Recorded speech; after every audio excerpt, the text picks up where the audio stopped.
বহুদিনীয়া চিঠিৰ জাকটো কি হৈছে জানো ঠিক ধৰিব পৰা নাই অকস্মাত দুখৰ গোচৰৰ সমষ্টি তাচ্ছিল্যতা এক বুজাব নোৱাৰা সম্পৰ্ক কিছু সম্বোধনেৰে বুজিছো ঠিকেই কিন্তু সম্পৰ্কবোৰ কেতিয়াবাই হেৰুৱাই পেলাইছো যে ছবিও কথা কয় কিহৰ কৈফিয়ত এয়া যাৰ আওতাত মই নিৰ্শেষ হৈ পৰিলো দ্বিধা কেৱল সেইদিনা আছিল যিদিনা সম্বোধনবোৰেৰে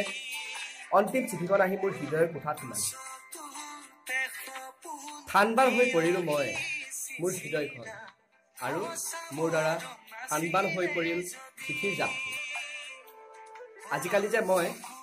বজাৰৰ সস্তীয়া হাঁহি এটালৈ জীয়াই আছো হৃদয়ৰ অপূৰত ভাৱবোৰ নামিহে হৈ পৰিছে দামী নহয় বাকী সকলো ঠিকেই চিঠিবোৰে ব্যস্ত হৈ পৰিছে শূন্যৰ আকৃতি গণাত আৰু জীৱন ব্যস্ত হৈ পৰিছে বিয়োগৰ লগত বিয়োগৰ সংযোজনত আজিও মোৰ শূন্য মোৰ বিয়োগ আৰু মোৰ যুগবোৰ চিঠিৰ জাপটোৰ বাবে অন্য চিঠিৰ অপেক্ষা